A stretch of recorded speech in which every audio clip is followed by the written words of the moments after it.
part 2 baba. Siphinde sibonana. Siphinde siyabonana mfethu ku part 2. Hey usifide kakhulu ku part 1 laphana. Besibheke kakhulu indlela okhule ngayo you know parenting from your side, not wena kakhulu parenting ngani. Nama dynamics ebenzeka mhlawumbe emshadweni abantu abanjengabazali and things you used to see around. Sabheka kakhulu nezinto ze role kaBaba nje enganeni. Bengicabanga ukuthi sisazongena kuyona. I'm sure kuzoba part 3, you know. But okwamanje mfethu with the background yakho mfethu, I just wanted to check ukuthi high school kuhamba kanjani and your transition from high school to workplace like mhlawumbe nje sisalapho with regards to ilento khona enye into ebengifisa isegment engisazophusha kakhulu kuyona, you know. Le segment efocus kakhulu ekutheni who fathered you, you know. Now that of course I know ukuthi situation ebe kanjani ubaba wahamba and all that, you know. But emphakathini with regards to fatherhood, who would you say umuntu obe i-role model yakho, you know, kungaba futhi sesikoleni kwabanye uthola ukuthi mhlawumbe khona uthisha wethola usu-attached kuyena ngokuthi mhlawumbe there was something eyenzeka. I think with me into engayibona kakhulu, in fact I remember this one time ngisase bangela UKZN sikwi student ministry. Kufika omunye usisi kumina untombazana nje ngizothi usasontanga uthi mina hey thulana kuyavela ukuthi ukhulunge naye ubaba. Ngithi mina kuyena how? What do you mean? Da njalo umukhuleka focusa kulento kaNkulunkulu njengobaba, you know, ukuthi the father. I was like, wow. Never thought of that, you know. No. It's a revelation yakho now, you know. I think for me, I won't lie. Yabo ngisase ngasekhaya. Mesiqala nje ngoba ufuna siqale from ngiqede isikole. Angizange ngibe nomuntu specific. Futhi nganginakho ekhanda lami about this thing.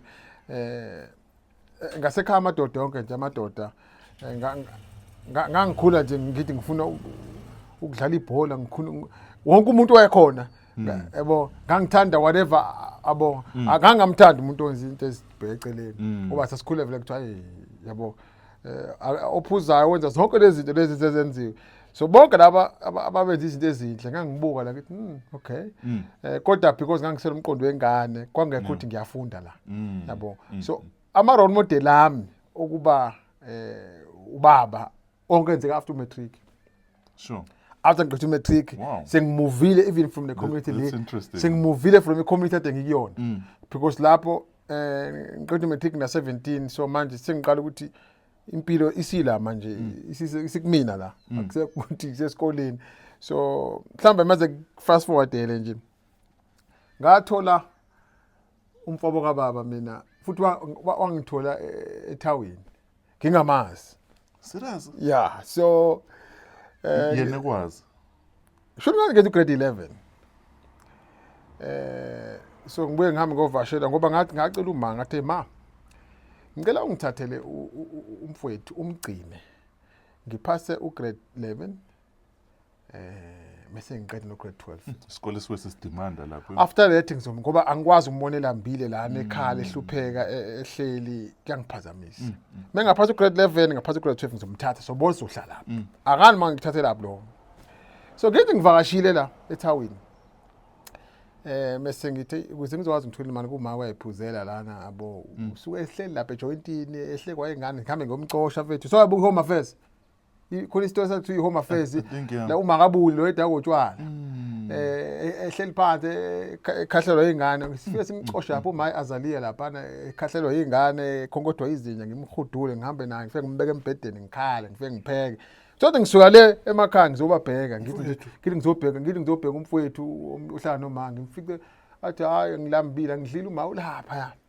And ngikusho lokho ukuthi uma ngiyamthanda siyazwana naye sekuyinto eyipast le ngikhuluma ngayo. And so ngisuka ngithatha imali ngelanga ngithenga amathwe inokhi ugwayi lo obhokise lesibaca ibizwa i-30. Okay. Ngiyodayisa ugwayi. So ngalesa sikhathi ugwayi angwazi kanti ababheka kwimali kodwa useyihlani ilusi. So ngihambe ngidayisa ugwayi ke. Udayisaphi ke? Yabo kaHlophe. uHlophe enyameni. Ngiyabona. More cross yakule regular ngenzansi le la. Ngiyibona. Khona le ndawo la ungafiki nje kona uqola kwedrobho la Hlophe le ndawo la ngime lapha eRobotini. Ngibeke ikesi lami la beer la. Ngibeka amateti la. Ngibeke nesmoothies. Hayi bofethu. Ngitshela ukuthi ngangiwadayisa mhlamba amateti awu4 a day. Kule ndawo ngaphesheya amaPakistan ayengakadumi la lisalodwa nje lapha ngaphesheya. Ngwele ngeke ngaphesheya ngiyo-order. Ngibuye ngizohlala la. Then ngihamba sengiphethe imali. So kuningayilanga ngihlalele nje. Dayisa ugwayi njengenhlala yenza. Wow. Kufika omunye ubaba ehamba nabo labo baba basebenza komasipala begqoka amaqhuzu namakhuzana. Ngibone abantu abanjalo. Afika hey. Mfana, wahamba isibongo. Ayi ngithi nguzimanda. Hayi laphi? Ngichaza. I don't phone. Afone. Athi ngicela ume la ungahambi. Khomuntu engizobuya naye. Ayi ngiqhubekele mina hayi. Stranger na ikhehla lizokhulumela imbudane. Athi mase buya kuphelanga futhi ilokhuzana. Kanti umuntu amfonelayo ngoba ngila ufonela ka Transnet la ngenhla. Vele into Transnet nje weli yabo uyonisa. Ungene phansi kwebridge uphumele ngale. Okay, yes. Ulapho lo muntu amfonela basebenza kaloliwe. Abuye naye lo muntu lo lifike lime lapha ngapheshe itruck likhulele u-half phezulu. Akudilike lo baba lo driver. Ngiyabona lama truck awu-half. Walichaza ngibona. Gcwele abantu ngemuva. Ngiyabenza bathi hayi ngeke bamemeza. Hayi ngeke manje ngeke uye. Ngiyafika angani ukuthi kwenzekeni mina. Afika athi awu ndodana. Uyangazi mina ngithi hayi baba angikwazi. Nginothi ke ibheka lensizwe ayi imani ifana nobaba. Ubaba ngqo. Siyafana ke ekhaya kanzima. Kodwa uyayibona ukuthi akusiyo ubaba. Ngiyamazi. Okay, usamkhumbula nje. Ngiyamkhumbula. Uyafana impela naye. Futhi mina ngasethi hayi. Wena umfana kamfowethu. Mina ngilama ubaba wakho. Athi ubaba wakho wangikhulisa mina. Njengoba mina ngikhulisele umfana wasekhaya. Baba wakho yena engiphatha. Same indlela efanayo mfethu ngoba nawe washo lento. Ngeke kufike inyembezi mina ngithi baba wakho engiphatha mina. Babe u5. Ubaba number 2. Yena lo ufike kube lo omdala kube ubaba kube lo bese kuba omunye bese kuba nomunye sebashona laba u2. So message hayi ulapha la uhlala khona ngimchazela ukuthi okay. Ngifuna ungitshengise. Apheka fonta atshela igenge le ngicela abize imoto bangene kuyimoto. Ngene etruckini le. Ngiyomtshengisa ngithi nangu mali lapha ehlala khona. Ngimtshengise uma phuma amanalwe kumanake athi nomana ngilethela abantu yabona ila ngabona kodwa hayi kushuthi inkulu indaba la athi uletha abantu umthatha aphi lo muntu nani ngithi na ubaba mase aphuma ke atha usqueeze asenze lo gama so ngibona kuyazwana la mase thuma ozohamba yilo akhombe mina umdala lo mncane akayo so manje ayisifani ngifuna nje umtshengisa umndeni ekhaya ukuthi ukhona umndeni ahambe nama ngisi13 hawu ngibona hawu konke kunomndeni bonke abafana nami labantu sibabuvu nje usibona nje ningibona nami ngiyedwa sinjena nje sonke nje hawu nakho umndeni hawu ngathi okay ngoba kwakuDecember futhi twice ucela ukuthi uhlale nathi usivakashele ngithi ibhale ngisho umfowethu ngithi uMark afuni so ngimtshele kuMark ngizoba ngapha ke ngawuthola kanjalo umndeni Sure. So ngothola kanjalo umndeni uthi awunaka umndeni wasekhaya. That was 2005. Lo baba lona uyafunga yena ukuthi definitely there must be these guys they must be related because nguyena. Ungazi ngimncane nguyena. Yonke into uyazi sengisho lo ukutholile. Ukutholile. Uthe ngeke wena. Khona umuntu ufana nawe ngeke ngiyomfonela hayi baba uzobheka lengane. Ithi akanzima nje ukuthi akuyona ingane yakho le. Yena ngicabanga ukuthi ngingane yakhe. Manje naye baba omncane akamazi umfowabo ukuthi akamazela kade kahamba ukhulelele eMaritzburg embali. So ngahlangana nomndeni wami awungajabula nami awu mengivakashile sengivakasha ngala. So ngithemba ngiqeda imatric ngo2004. Ngazo wangithatha ukuthi ngizohlala naye. Wow. So mengihlala naye for unyaka. Anginayo ID because akekho umuntu ozongishayela ID ngisemakhaya. Ngikhule mina nginesitifiketi sakubuka ngamlaba. Ngithese ngiyobhala umatric ngayishintsha mina. Phephini ngafaka isibongo sami sanze manje singa exist elokhuzeni. Ngifuna uzwa esinga exist Home Affairs. Home Affairs kuthiwa uFreedom lapha. Noma sengigcwalisa lapha sekuthiwa sigcwalise ukuthi sifuna ukubizwa ngoba ngathi no bhala uFreedom Nzimande lapha. Sekubuya into zami zibuya ngoNzimande. One-idea ene-certificate sami lapha and angikaze ngibe ne-ID. Ngangishaya ama-ID from grade 11 engabuyi ngoba kuthiwa ubaba ozosayina. So kwangindima kakhulu funa lo ngami ne-ID. Yeah, maningi amathuba avalelekayo. So then from then ngaqala hawu ngibuka na ingane nonkosikazi uyabuya emsebenzini uthengile igrocer afika ashiye lana anoma efikile sengikhule ngiqeda umatric remember mase khanja mina angifundi phela mina ngihlele ekhaya abafunda abahamba bofunda abasebenza ngiyasala ngiyacleana nami phela ngivakashile la yabo angishiye la phansi komcamela athi hayi nako noma 20 rand uzobona uthengani yabo so ngibuke ke hawu hey ngusande bayisontweni mina angifundi ngesontweni mina ngikhulele ngapha khona ibadla bengiyilona ngale ngiyabaleka mase ngiyesontweni ngibaleke ngihambe early ngibuye sebe ngo8 sebehambile ngiye endlini but ngabona ke uthi okay nangu umndeni but kwakunzima ke kumina because noma is a good man Shem is a good man kodwa kwabanzima ukuhlala phansi komuzi ngakaze ngihlale ngaphansi kwababa lento bengifuna ukuyibuza ukuthi because ngitheme sengino 18 manje akwanga struggle kakhulu mengibona the disciplines and all those things that are happening as like I don't think I'm saying but I've never experienced this thing there's no sure so but then ngahlangana negenge ngithe ukusuka kwami khona ngafuna ngisazwana nabo but how nje sikhuluma ngale ukubukela ngahlangana negenge lesontayo because ngithi ngangena no matric ngaregister ukuthi ngenza ama life skills ngafika ama life skills ngenza ama life skills lapho wacela ukuvolunteer and ngibawashela amawini because ngangaqasheki phela and up until bangiqasha ngazwana no boss wakhona ngamsebenzela ekitchen engadini ngimbheka lo baba lo indlela athanda ngonkosikazi wakhe na investor ngaye nganenza ukuthola ukuthi angiqashe nje ukuthi ngizosebenza umgqibelo wonke just ngizophonsa ibhola ngiphonsa umfana wakhe omncane eshaya cricket lo mfana wakhe is the best better in KZN hayibo lo mfana ubefunda la eSt Charles weza kumina athi yazi uya first coach ngangifika umgqibelo mina bese ngiqedile ukusebenza engadini angineza amabhola agcwele ibhaki cricket yazela lapho cha mina kuthiwa ngiphuza amabhola ngihlala esitulini my job wathiwa ngiphuza amabhola lapha enethini nashayeke pu ashaye ngiwaphonse awaqoqa agcase ebhaketeni ngiphonse phela u2 hours ngenza lo nto le ngihola imali yami ngihambe ngekhaya ngiyela ngihlala khona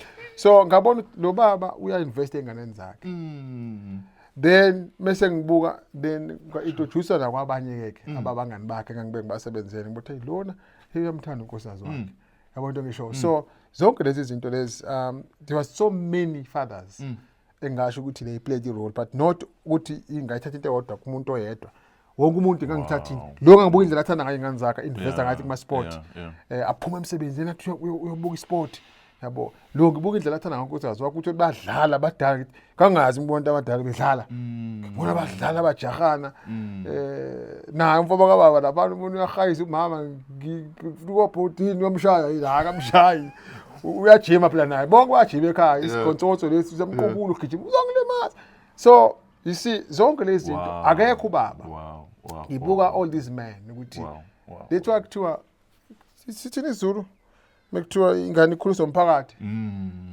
I think lo nga experience kule your father because your father figure because ngabuka lapho different fathers you know no mfethu that's powerful so usulento lena usuka lapho with regards to ukusebenza ke manje I remember khona ama department wasebenza kuwo la eMaritzburg so ngasebenza kusho the organization ngisho ukuthi bengivolunteer khona so ngavolunteer ngithe ngisuka ngisebenza nje ngicleaner ngikhunda utshani bese ukuthi ngo4 noma imngane nami nasinenkinga efanayo sobabili oba wethu basilahle soba u2 sabangani namanje ngangubest man yakho ubest man wami futhi so siqeda ngo4 siyaphuma lemsebenzini siyosebenzela abangani bamaboss same spenda ngangakani nokuyazi Scottville ko Heavily same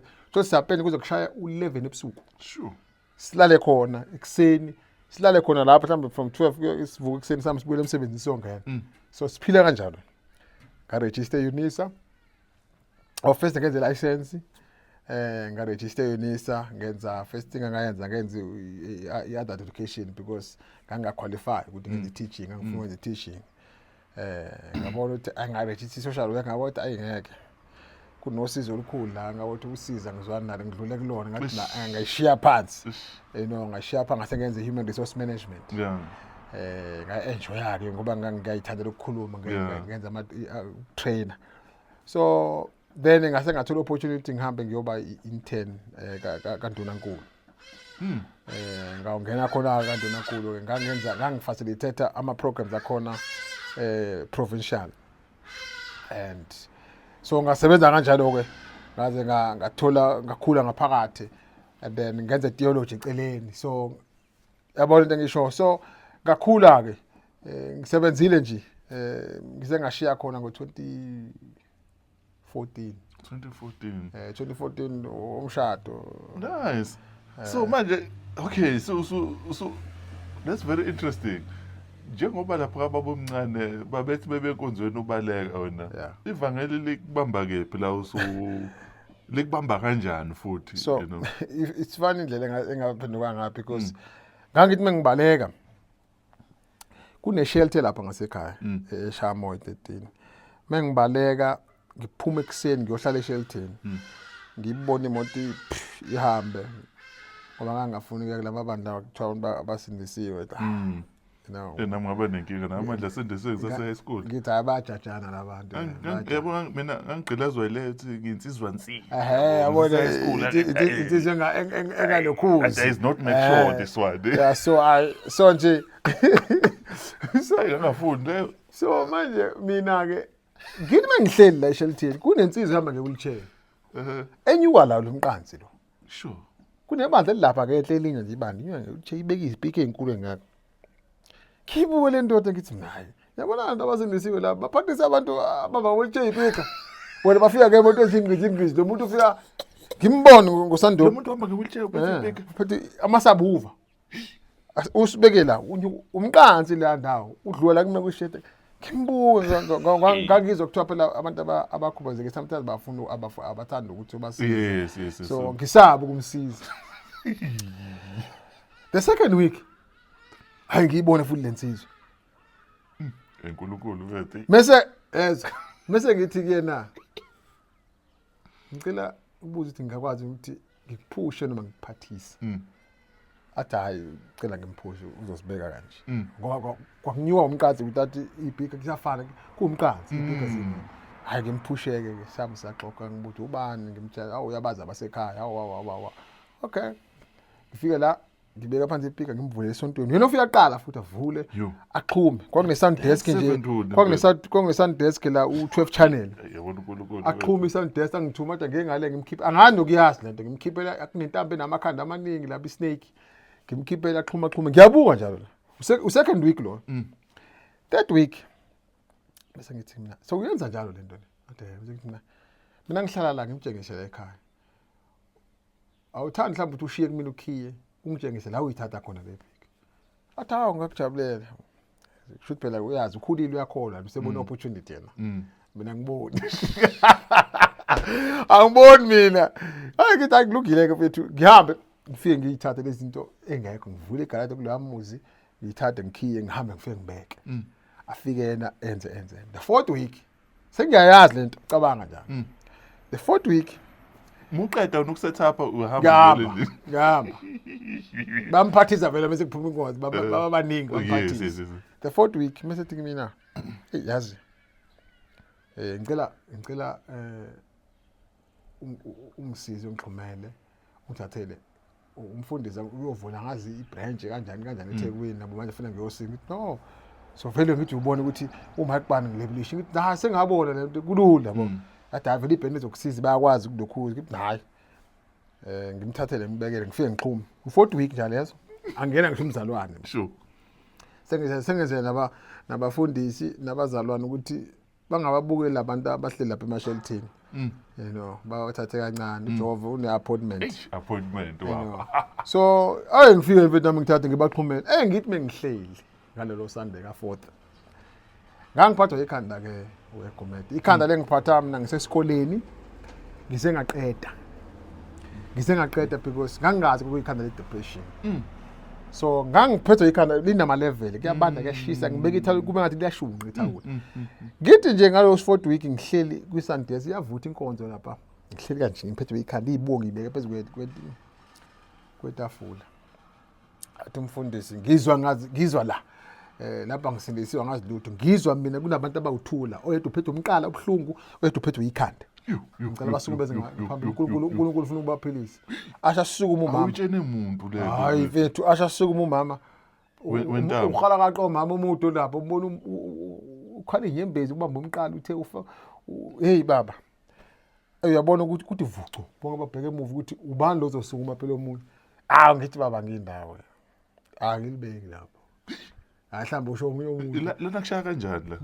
You know phela because normally uthi resista kodwa yabona mama ngithi ngibaba isitool ngithi angiyi yabona bethu isitha usathane into yakhe ukubamba uziyongena egodini mekubamba to cut the story short I don't know ukuthi ngafika nini phambili. Wow. But all I remember was umfundisi uKhomo ethi kumina in Jesus name be healed. Ngihamba ngohlala phansi kwaphela inkonzo ngaqoqa ngihambisa izinto ngihamba bese ngisendlini ngithi nayi man leli khanda lisekho. First time empilweni yami 17 years ngiqala ukuphaphama ngangiphathwa ikhanda sonke lesikhathi yindaba bese umuntu uthe la mfundisi in Jesus name ngathatha isinqumo ngiyingedwa ngathi ngeke lo Jesus name ngathi wena Jesu ngicela ngase ngisapha mhlawumbe wenze ngelibuka ngathi ngiyacela ngoba ukwazi ukuluthatha ngicela kwenze sure ukuthi uyangigada alipheli ngicela ukunike whatever ukudingayo ngicela ngisho la ngedwa akekho ngifundisa ukuthi ngizinikele kwaphela iviki kwakuSunday ngithi no Tuesday kwangena icall ethi ngibiziwe ecampini lapha ama life skills kalo post ade ngixoxela yes then mengifike kuleyo camp it's a Christian organization camp. Wow. Ama life skills so kufike ke mekufika la kufika nabafundisi bezo ngosuku lokugcina ngolosihlanu kuzoshunyayelwa nani ngasho ukuthi kwafika umuntu nganikela ngazi ukuthi yini ukuyinikela ngabachazele bangisiza ke the following Sunday ngahamba ngajoin ibandla of which lelo bandla I'm still part of it that now ngokuba abantu abaqhama khona lelo bandla ababeza lapha ecampini bezoshumeza ama students abakhona so from lelo bandla One Life Church. One Life. Yeah. Wow. So now ngingxenye yalo ke. So itenzeka ielder yakhona yayilidi khona egroup lapha yabo.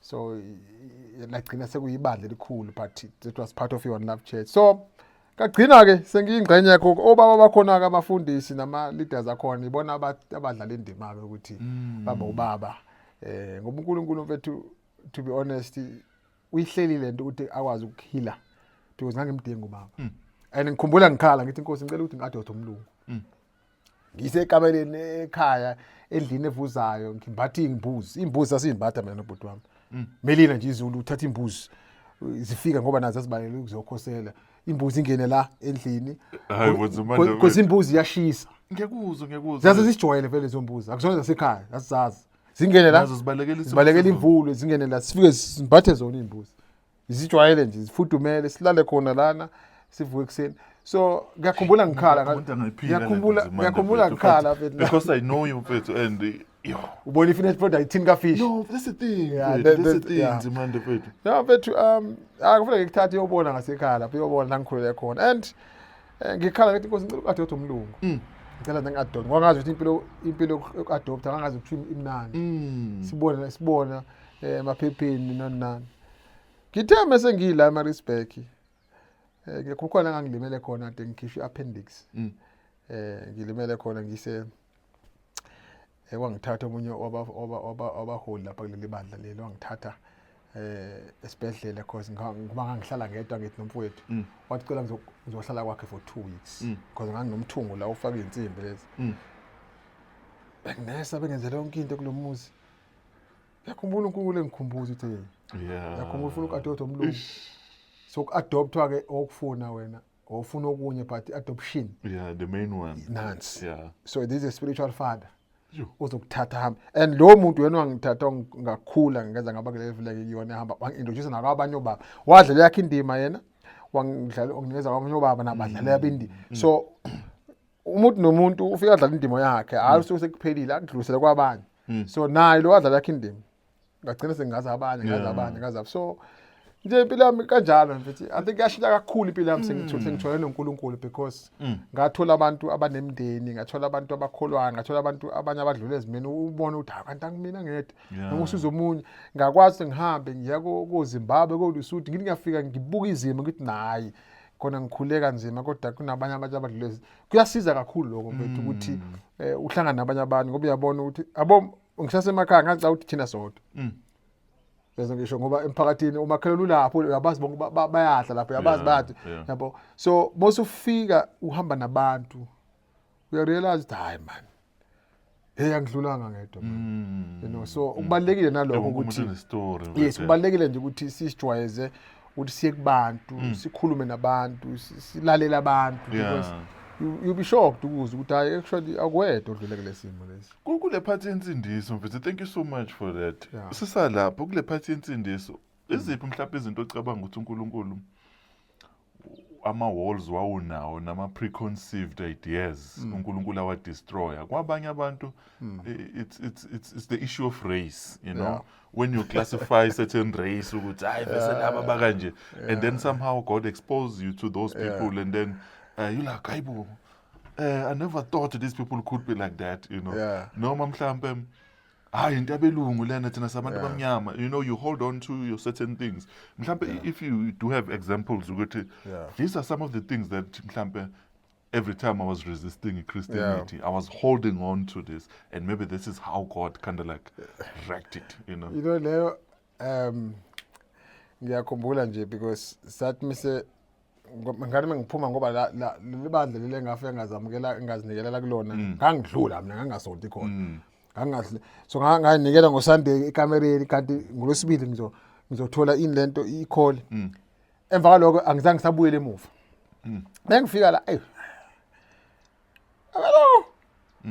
ngasonto la kushawa lesingisi nani ngibona abantu bakhala inyembezi angizwa lutho mina akwenzeki lutho ndi akuthi ndiki kumina and ngiyakhumbula sinomngane nami sa invite kwathiwa asambe siye ecampini eTreverton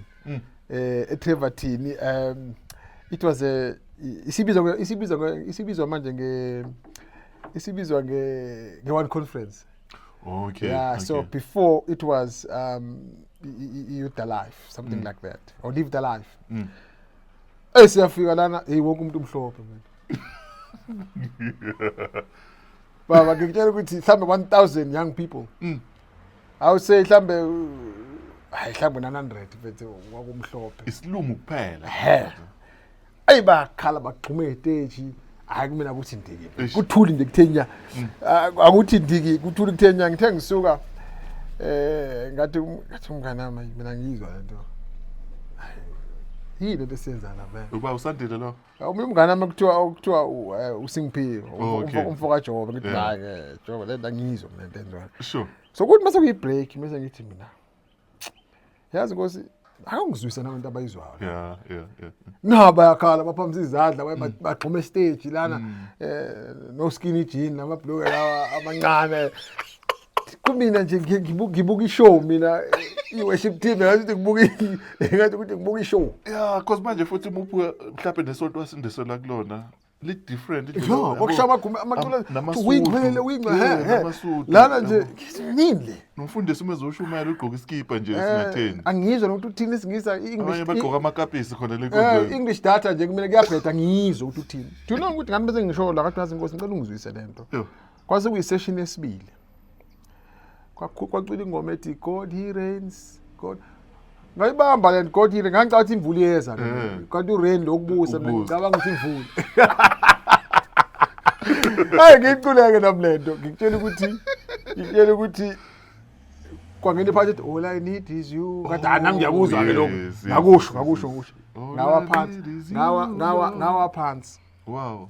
ngapapa hawu sebeyasho ukuthi hey ubusibanjwe amandla kwenzani ubanjwe amandla yonke bayichaza lento so but ngangisana lento kumina ukuthi Akubamba ungezwa kahle ukuthi manje isilungu futhi idatha isaphansi kodwa kwangena umfundisi ubhoti kaMark Steve lo lead City Hill ezokhuluma about was faith there, ezokhuluma ngefaith yeah.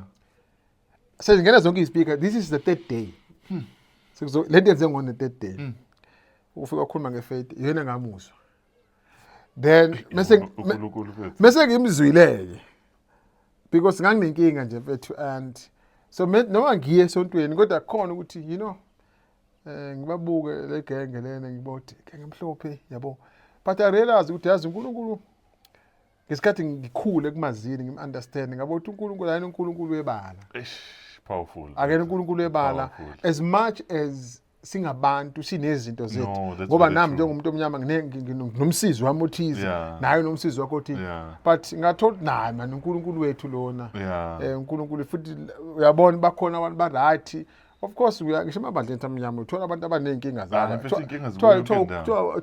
wathi omunye awukho umuzi ongenashiphi sawo Yeah, no, you know. very true. So and so nakhona-ke so I think as ngikhula ngarealize ukuthi hayi uNkulunkulu manje uNkulunkulu wethu lo The brotherhood they yeah, created by yeah. the blood mfethu. yeah so Ubona abantu be-sacrifice to go Hey. all out to Hey, and Lord. uma usunabo mfethu ubone ukuthi lento mbala exist Hayi. ubona mfethu. you know. into esikhule ngayo Yeah. lesikhule satshelwa yona sikhule sayizwa sayibona because of what is happening ezweni lethu kodwa mase ufika eJeswini uyabona hayi ngeke Yo.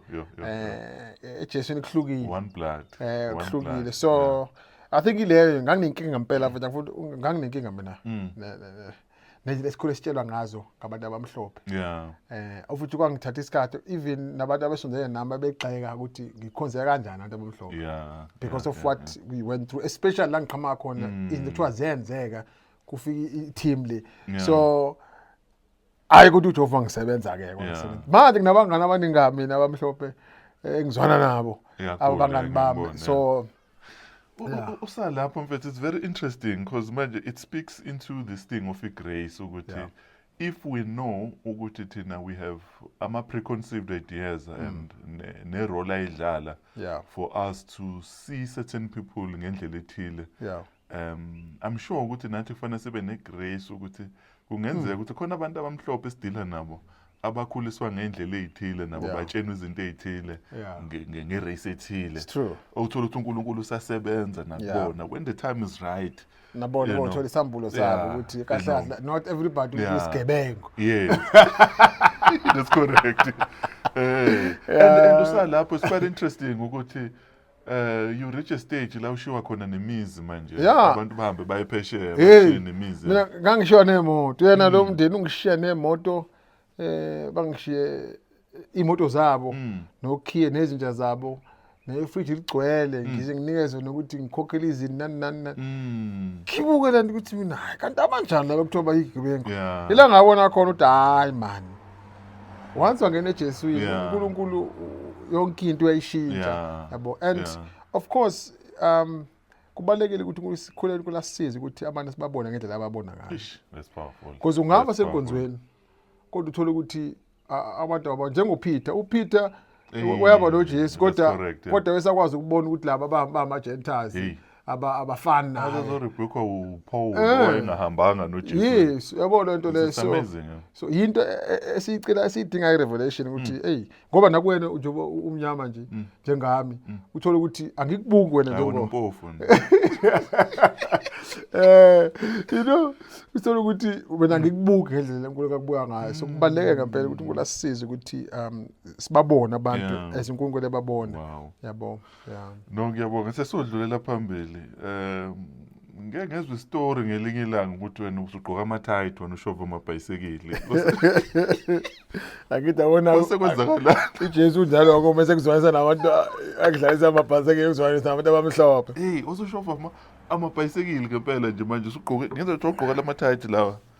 angithi it's funny because ibhasikili ngilifundise ngimdala ibhasikili ngilifundise ngiqede ngisho matric Sure. because angikaze ngilithinte kodwa usungena kuma-race because emakhaya wayedwa umuntu onebhasikili futhi oligibela ngemali. ngiyakhumbula impela So manje lo mfana kaHlongwa ngangenalo mali mina.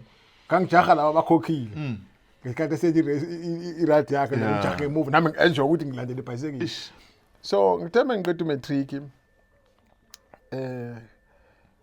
uma angimazi ukuthi walithola kanjani ibhasikili. Hayi ma wafika nebhasikili shithole emajalidini.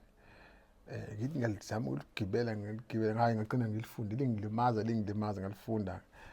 So ngithemba sengimuva sengiyohlala lapha ngoba ngagcina sengihlala ngamuva phela ngohlala eLokuzeni le center le ema life skills. Ngacela ukuhlala khona ngathi ngicela ukuletha ubhuti wami ngoba ngiyabonga futhi angizange ngisabuyele ekhaya. La kamfabo kababa. After ngiye campini lo 2 weeks ngaqeda ngavolunteer baze kunendawo zokuhlala amadomi. Ngathola indawo yokuhlala ngathi ngicela nobhuti wami ngilanda kubhuti wami le kuma wazohlala nami since then. So now njengoba ngilana ke ngi-expose khona umama omhlophe lana udlala eklamba okhilima njalo nani. So ngoba mina was very strong, physically strong. Ne-interview yami ngangiyiphase kanjani ngangiyiphasanga le. Hayi cha ngabatshela myself lo wasesikoleni. So wathi mina do you know how to ride ibhayisikili? Ngathi mina oh yeah ayi wangithola isponsor ngathola ibhayisikili. hayibo Mina ngangishaya ibhayisikili sisuke la soshone Richmond sithi Xopho. Sifike sikhempe lapha yana ngashaya i-Kakloof race mashova hayibo ngenza nazo zonke lezi zinto but kade ngixokela omunye ngithi ngalimala lesi sishaya i-Kakloof race sasino 74 case and ngalebala entabeni lapha ngawa khona ngishayisa lapha eMountain Park ehlathini. So mengiwa angithole lo munye bakudlula abantu banesikhathi sabantu abantu kudlula ngathi amahashi bangidlela kanjalo lo ngangishaya iconcussion ke ngaze nga right ayiqhubeke kade ngiphukile angizwa kusho ngoba bekusashisa simese ngehlela khona ke la ekuphelela khona ngithi ngidonsa i-brakes ngiyeza ukuthi hayi isana samasivume ithambo seliqhoshile selithemba hayi ngifike la bangeze first aid bangibophe bese sengilinda lo mama ke ngoba ngafika kuqala mina ayangithathe ke angise esibhedlela eDeni ngaba embarrassed kabi lapha eDeni ngifika ne-tight and ngicela isibovu ngicela isibovu ibuko zami lahleke ehlathini ngino round ngathi ngisikhova lapha inkunzi malanga ivele ikhukhumala phela ibhasikili i-tight ebhasikili ngifika lana wonke umuntu ujika nami lana neguli ijika nami. But kwangisiza kakhulu lokho because ngakuthola ngathini isports angeza ngabhizi as well. Ngatholana nabantu ngaze ngenza negwedla kodwa ngiyithanda angiwathanda kakhulu amanzi. Ngasho ngayiyeka ngathi nayi. Futhi cishe wangena kuze uduze. Abafuna vele wayeshaya iduze noma bafuna ngingena ngathi nayi ngi-right. So ibhasikili ngajola kanjalo. The only reason ngastophisha ukungena ibhasikili ukuqhubeka nalo because the time ngikhula enkosini ngarealize ukuthi wonke ama-race enziwa ngo-Sunday. Angikwazi ngesontweni so ngahoxa ukuthi ngiye kuma-race isikhathi esiningi-ke. So but ngangihlezi ngiphila ngama-race. Ngingene busy mina ngangisuka nje ngiphila ukuthi ngingene entabeni ngishaya ibhasikili konke impilo yami le. Wow. So beautiful. Ngisalithanda lona kodwa ke yeah bafana bathi ngilivuse likhona la esegarage sengilithengele ishophu ngithi ngilivuse ngithenga ayibazokuphoqa ke nabo ngoba nabo sengithole negeka ngithi manje nangu nomngane nami la uBrandon usethe ufuna ngimjoyela so senginentsele la ukuthi ngibufuna ngibuyele kodwa Brandon lo wesheplet iCarat lo ngiyambona kuzibala ngesikhathi ayi nami uyangifuna lapha uyangifuna uBrandon nayo uBrandon uyashaya uyadlule nakhona ngale. No mfethu siyabonga sesizogoqela isegment because sizoshaya eyokugcina manje. Mfethu khona izinto mfethu ngicela uqala la mfethu ukuze ngibeke isithombe sale. I was reading a journal this one time. Angisakhumbuli kahle but I think it was about uNicholas Bhengu. Okay. I might be wrong but mangifunda le journal yayi about yena it could be ukuthi journal yayi wrong yona. But mangizwe stories ka Nicholas Bhengu siveza ukuthi wayihambela nje ntambama ebuhlabile kukhona ama-evangelist ase-America mfethu.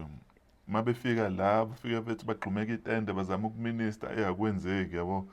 Bathi mase beqoqa itende mfethu sebethi babuyele e-America. It's either America noma eCanada, befeel ngathi ish uNkulunkulu yabo impact asiyibonanga something like that. Bethi beqoqa amatende wafika le out sizobuza ukuthi hey kwenzakalani la, akusindisanga ngisho umuntu oyedwa. Abamchazela ukuthi hayi no siphuma phesheya besizominister lana and all that. Oh wow. So yeah, besizokushumela ngoJesu. Bakhulume naye bese yayinikela lo mbhemi yabo. Seqoqo. Baqoqa amatende laba bambe bogibela istimela. I think they were rushing to catch a train. Bagibela istimela babuyele eAmerica bebamba umkhombe babuyele eAmerica. Lona phathela utshwala bakhe ahambe yongena endlini erumini lakhe alale.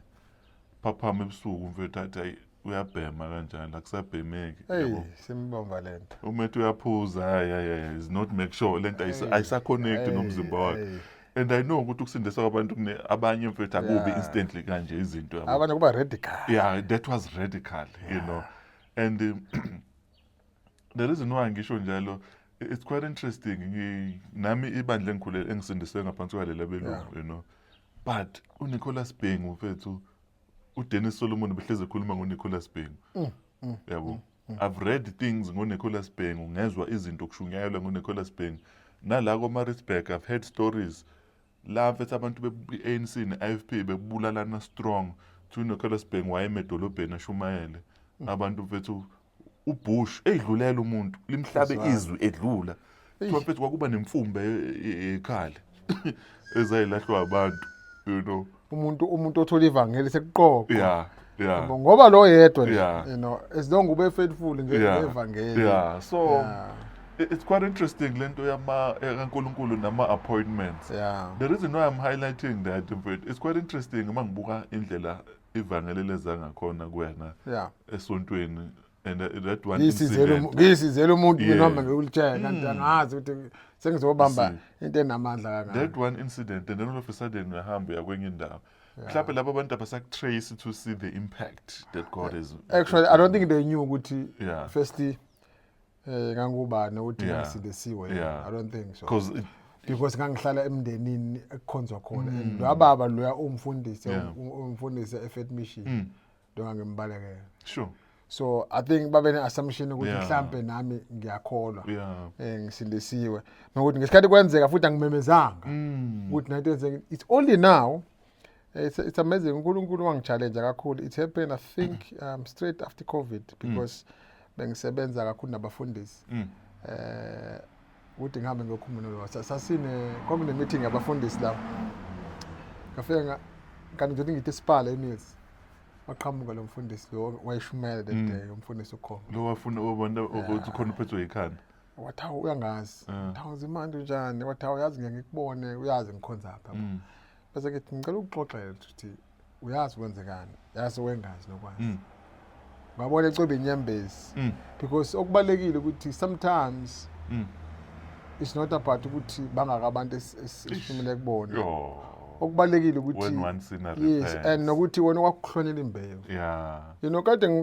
ngibheka nje ukuthi actually uhlonyela imbewu usuke ngazi ezoqhuma and futhi uhambe ulala alale imbewu ayikho emandleni yakhe usuke ngazi umuntu oyikhulisa yilo so naye wahlonyela imbewu nje lo futhi yena wekhuleka because awa faithful uthanda uNkulunkulu so wakhaliswa yilo ukuthi yena mhlambe kunokwenzeka kuyena mhlambe khonto yenzeka mhlambe wengakaza umuntu ephila nani ngichaza ukuthi bekungisinda kumina enhlizweni nami all these years ukuthi one day ngifuna ukuthi ngikutshele lento because even mina ukukhuluma isilungu ngoba kwakungihlula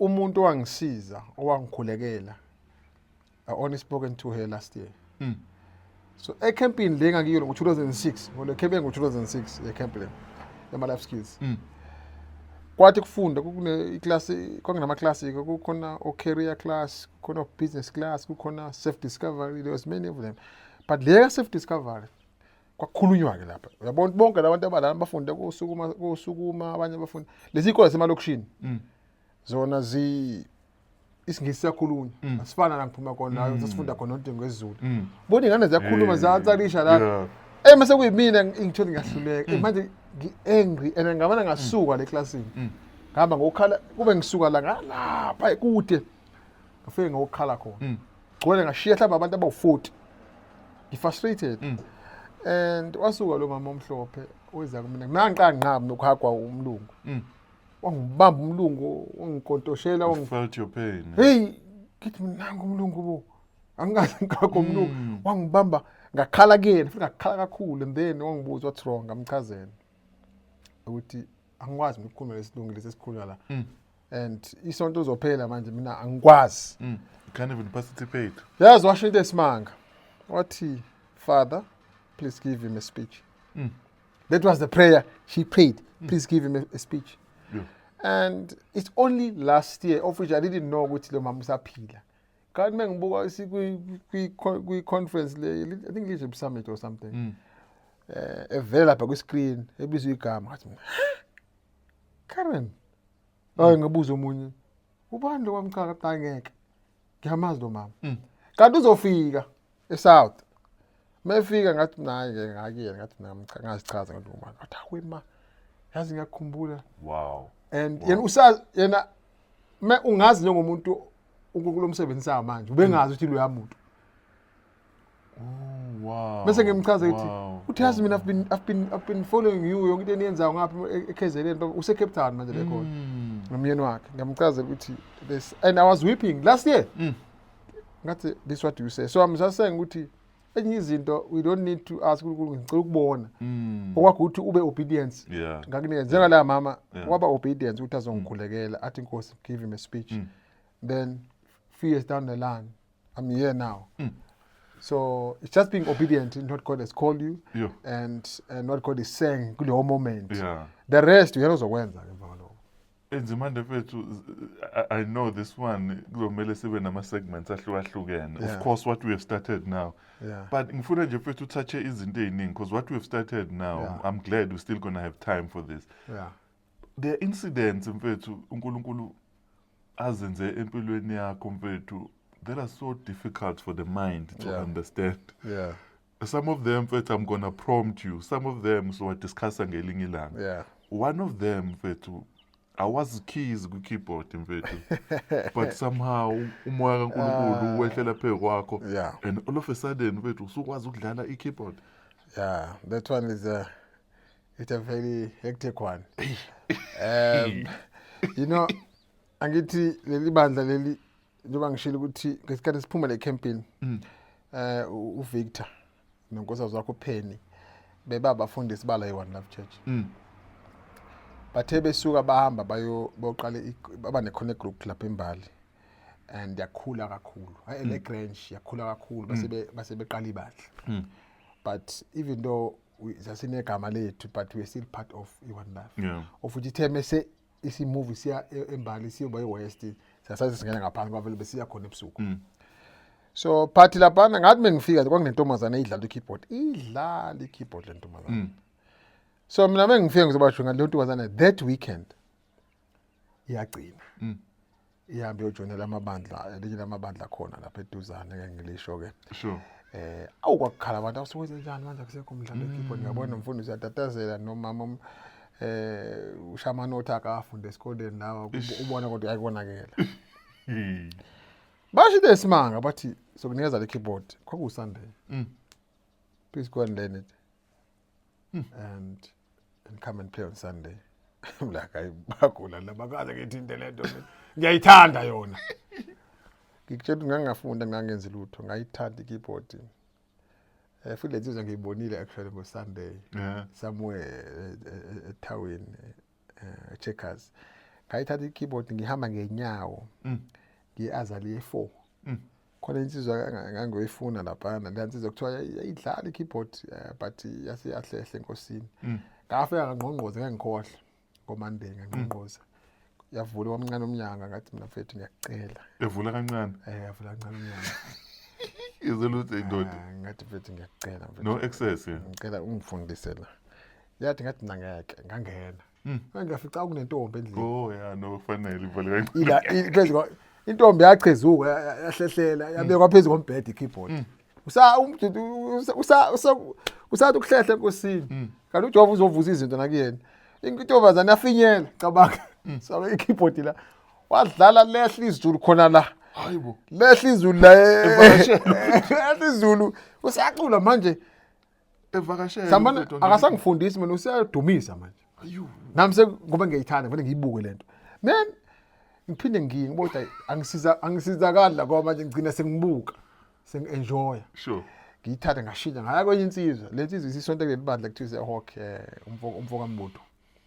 umfokammbutho afika angivakashele lapha eMbali angifundisa angidlalise kodwa ngibona umfokammbutho unzima kakhulu good ngicina ngithi ayimbuta adlala ngivele ngibuke ayingidlalela ngibona sengenje ukuthi bayangidlalela angisafundi mina zasondela insuku ngihambe ke umfaba ke lo seMbali ethi uyadlala kodwa sadlala ngesidala kushale ngoba Lord I want to be I want to be aculeka uthi uyangifundisa yena so sakibona ukuthi hayi ngeke to be there so kuthi ngiyila ku-testing mfethu ku-testing mfethu ngithi kulaba futhi ngangibona uJehova konke ayenza kimi ngithi hey laba esikoleni nambani kanini but ayisihamba yini asiphusha ngithayi ngifuna ukulala baba uphuma ngikhiya amagate kimi yami thatha i-keyboard ngibeke la yabo ekitchen la ibizwa ngani lento lokusink la ngakusink lokho khabetheni ngibeke lapho ngidlale into engayazi ngiyacula ke but akuhlangani ingoma yangiyicula ethi oh I come to thee oh bless me now my savior so ngisho ngicula lo ngoma then ngithe ngisuka mfethu kamane ngahayisa so sengiyezwa ke mase ngixoxelwa ke umakhelwane oyiphoyisa wezwa kunomsindo ngaphakathi so inkinga yabo lo khiyo sekitchen lo umovela isicaba kabi bese uyayilokha okay sure lo khona ubukhe laba kanjalo lo kwangilokhiyo njalo khona lokho ngiyabona lo khona into eyinoto inkancane uma ubhedini bele ungayilokhela ngaphandle okay unjani ugold ngangithe qhaqa lo into ofika washaya isicaba laba bangena ngaphakathi Thowa ngifica ngilele ayisekhona lapha sengilele kuyona phansi ngilele kuyona phansi amehla abuvu futhi wafonela ke umfaba kaBaba ke tine encounter lensizwa wathi hayi lo hami yeke emva kalokho hayi mfethu ngaphinda kodwa ngidlala ngoba ngicine ngidlala elawo sengiyadlala ngithi mengibheka inothi ingoma engiyifuna ukuyidlala hayi ngeke kithi kumbe nakufika ukuthi hayi ngifunde lana yeah ngibizi ngithi ngisofika kuma ne-band practice yayizoba ngumgqibelo hayi basha amaqulu ngithi mhlawumbe aqale mina kudlala ngoba ngakakwazi ukuthola hayi kuthiwa usudlala ingoma ngidla ngakhumbula nje eyiphezulu kolethi khona le ngoma lethi haleluya hey lo ngoma yashawa yona yodwa kwi-service yezwa kwakumlandi ngendlela ukuthi izulu lafika nanokuthi kudlala i-keyboard idlala mina nami ngiyidlala ngempela since then awona angijwayele ukudlala manje but uma ngine keyboard ngiyidlala and umfowethu ongidlalayo ongilamayo uyi-artist kuyacula umtha Africa bambiza kanjalo wayifundiswa yimi ukudlala i-keyboard esontweni ubehlala la abuke manje hayi kudlaliswa konqubeko mbatha ke is good so into engayisho ukuthi ngayifundiswa izulu mfethu and I don't think ngiyoyikhohla ngoba nalawe esilungu lawe esilungu mina ngisifundise mina ngithathe amanothi ngwabeke la ngibuke ngidlalela nje amanothi ngakudlalela amanothi lawe esilungu ngidlalela akekho wangifundisa ngiyanga esikoleni so nalokho umusa kaNkulunkulu ngasho ukuthi grace and manje lithi uNkulunkulu ubuyisela izinto ezantshontshwa yes 100 folds and I think when ezinye zezinto engizibona uNkulunkulu wazibuyisa kumina that's because iningi into engangiyifisa empilweni yami but ngani mase ngithiwe ngathi nayo uJehova ngathola noma yena if wazi yanginikeza i-confidence nesimanga into keyboard mewazi abantu abayikhokhelayo ukuthi baye college futhi angathola noma yini so ingakho nje eyinto after that ngoba mina ngizaqala isikole ngingenayo intshebe ngiqeda isikole ngingenayo intshebe ngenayo nje bengihlekwa nje esikoleni ngihleka nje. So after sengithole ukudlala i-keyboard Yeah. ngathi inkosi ngicela unginikeze intshebe. Ngathi ngiyayicela nje intshebe, ngangihlezi ngicela intshebe. I-relationship you can ask things. Wona wazi ukunginikeza ukuthi ngidlala i-keyboard ngicela intshebe. Hawu, ngize ngabona futhi later. Awumazi ubheka ithombe zabo emshadweni 2014 ngangena intshebe. Hayibo. Ngize ngaba la emshadweni. Cabanga-ke. Sengiyabheka ithi mina kumkambe. Yazi ngangena intshebe mina ngiyithathaphi.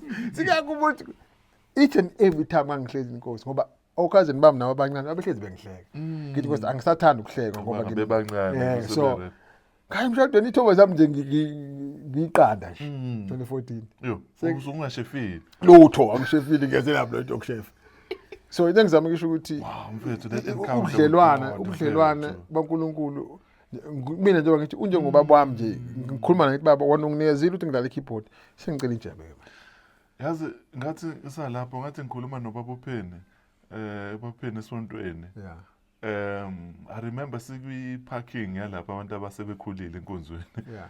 So we are talking kwakuzoyiwa eJohannesburg for that conference this year. So ngimtshena about the incident ukuthi I had a story about ubaba wayethi mezokhuluma noNkulunkulu athatha isihlalo sikaNkulunkulu asibeke ngala esirepresent ukuthi uhlala uNkulunkulu asibeke ngala yena bese hlala ngala and then they will have this dialogue back and forth, you know. Ngitshela ukuthi I'm just sharing the story kanti yena umazi personally lo muntu lo and kuthiwa lo muntu ngisho egeza mfethu eshaya ishawa lo mfundisi lo wayethi uyashaya ishawa etholakala esehleka yedwa eshaweni because usenaleyo dialogue noNkulunkulu. So lento isho mfethu is quite powerful ukuthi ivusa leyo nto ukuthi uNkulunkulu uzo restore relationship, you know. Especially ngoba unjengathi ungawazi ukuba nobaba. That's correct, yeah. And mina bekuthi izinto mazenzeka ngivele ngingazi ngifisa ukuthi ngatshela umuntu but ngoba sengiyakhola ngivele ngithi ayi baba ngisho kanje ngithi ayi baba anginawo umuntu wena ngikwazi futhi ngeke ngiyobhodelisha abanye abantu bomnyumezi ngithi bathi so ake siqale la. So ngathi uyidlala kakhulu indima when it comes to mina le father figure. Namanje futhi angisayindodana kuyena akakapheli ngoba ngisaya kuyena. Ngoba even okhulisa ingane phela kodwa so ithina ngelanga lokukhulisa ingane. That's beautiful. Mfethu sesovala another thing I know that njoba ngisho sizoyicover ngelinye ilanga lezi angifuni ukuoverwhelm. There's an incident that happened usemsebenzini mfethu and kuzobonga ukuthi umuntu uyithathela phansi le ndawo because I know a lot has been said about this particular place ukuthi inabantu abangekho right, but it's based on a true story like everything we're talking right now is based on a true story. Nikwi training laphana and then somebody tries something kuwena usuyagula uphumela phandle umusubuya ube yokhuluma noNkulunkulu uyabuya usu right lo muntu usethi uzohamba usinda or strong. What happened there? Ungayisho leyo ndaba bengisejozini. So kuba umsebenzi wami mina bengitrainer bengifacilitator iprogram department kuma local government nakuma ward level. So babiziwe ke base i-district yakhona babizwa ke silapha ejozini asasengeke Tiger Lodge khona lenye something lodge but a second one kule Tiger Lodge silapho ke ngithi ngisa eboardroom mayanya khona bakhona labahleli ngizwe ngishawa ikhanda elinzima yabo leli khanda leli kuba ngathi kuzohlephuka le part iqatha ke phansi ngithi mina yes leli khanda lingibambile. Lapho ngisasele 45 minutes ukuthi sihambe se kwi-tea break. Bese ngithi mina guys ngizocela mhlambe sithathe early tea break because ngiphethwe ikhanda. I need ukuthi ngithathe mhlambe ngidli i-grandpa ngiphuza amanzi ngithi ukuresta kancane. Mesethi lensizwa ayi we Tisha. Tisha. Hey, are you strong? Ngithi mina ngistrong yini ngintshela ngiphethwe ikhanda athi yibi le nyanga uyisebenzayo. Bese ngithi mina inyanga ngiyisebenzayo. So labahleka because ba understand. Bayazi ukuthi bese kulesi sigodi. So mina understand methi yibi le nyanga uyisebenza ngithi mina hayi mina nginenyanga yodwa kuphela athi so manje yena ubuza kumede because u-interested because uyabona ukuthi le nyanga yakhe because bakuthanda lokho apparently ngale ukuthi u-understand yile nyanga le. That's correct, yeah. Sithi mina nginyanga enkulu but hawu isinikeze phela ilaphi sama-respect ngithi mina inyanga enkulu bese ngibatshela ngoNkulunkulu. Yabo ngithi naye uJesu wami ophilayo.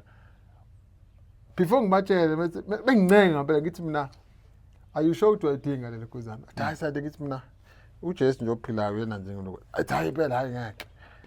Hayi bese siyakuzama mina u strong. Da bese kuthesta nje.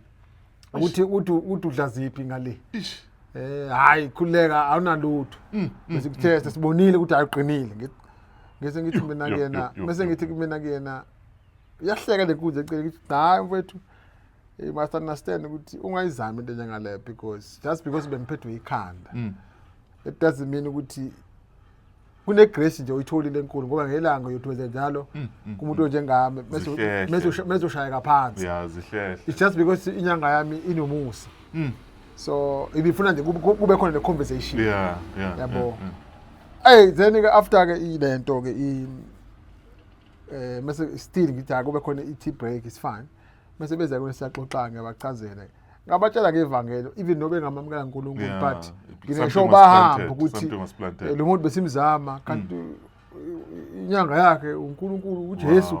Thina besithi sitshela ngonzima nje thizeni somewhere. So that was hectic. But kuningi okwenzeka kakhulu yabona ngisahamba bengihlangana negigaba nje eziningi ngapha but uNkulunkulu emuhle waba nami. Wow. Yeah, waba nami. But yeah, that was for me ngangiqala futhi angazi ngizwe into njengale. Ngangiqala uyi-experience. That was 2013. Sure. Ngisejozini ngizosuka lapho ngihambe ngiye ePhongolo. Yeah. Wow. No, Nzimande mfethu siyambonga uNkulunkulu mfethu. Yo, thank you so much once again mfethu for such a great conversation. I enjoy these moments. Ngiyayithanda lezi moments. I'm loving this, but I'm loving this. I can't wait to sit in my couch and watch this. There's so much learning. Abantu abaphushe nje, abaphushe babe baningi abantu abazothola ngoba as much as sizakalelile kokunye. Yeah. Khona basadlula kuzona lezi zinto lezi. Nabanye abacabanga ukuthi kuyadluleka. Yabo nathi mase sibheke emva sishaya ingoma ezithi asazi sidlule kanjani. And futhi mawusakuyona njengoba ngeke ngaqala ngathi sisaqala ngathi mina kule episode yethu ukuthi mengifika emakhaya njengamanje yena ngiyabheka yazi kuhle kanjani mfethu. There's something about emakhaya but ngikhona kangifuni kanjani. So mawusakhona ebumzimeni awuboni ubuhle obukhona. Awuboni but once waphuma uyorealize ukuthi mina hayi yazi kuhle lapha noma ade kunzima yabo so it's powerful into show inkumbuze enye into uthi khona osilalele manje on a different context. Emsebenzini uyahlupheka uyahlukumezeka. In your mind is like ngifuna ukuhamba kule ndawo. Yazi there's something amazing that God kwesinye isikhathi abuyenza akubusise kule ndawo ukuthi uyabaleka. Hey wendoda. Yabo. It's true. Ukhuphuke kwilada khona la. Uphatha abantu ababekuhlupha la ukuthi wena nje I don't want anything to do with this place. So enye into engiyithandile Nzimande kule nto okade sikhuluma manje ukuthi khona umuntu njengamanje ekhaya mhlawumbe kunomdonsiswano kulezi zinto zokuthi hayi uJesu angaze kusize hamba uyosizakala ngala. Uma sikhuluma izitori kanjena and njengoba sikhuluma lezi zitori asiphakamisa umuntu as an individual but they glorify Jesus. We don't know ukuthi ukuphi njengamanje kwijeni yakho but all we know ukuthi uJesu simkhonzayo mfethu he is able and he is enough and it's after you. Your heart open it so akuyona into abelungu le igazi lakhe le hayi Kale ngihleka nje umunye ethi uAdam umhlophe noma unjani akaze sithole ukuthi uAdam usikazi sikwazi ukuthi wadala uNkulunkulu. So yilo ngifuna sik understand ukuthi uNkulunkulu wethu sonke mfethu. Wow. Nzimande, thank you so much once again baba. This is great. God is love. Thank you so much. Sizokhuluma ngo-part 3 because we've done part 2. Singabuye siushaye late futhi noma yinini kodwa nje mfethu thank you so much. I really love this. Mina nje ngizohlezi ngicuphile lapha uma ngithinta ngithi ngifike. No mfethu, this is great. Siyabonga.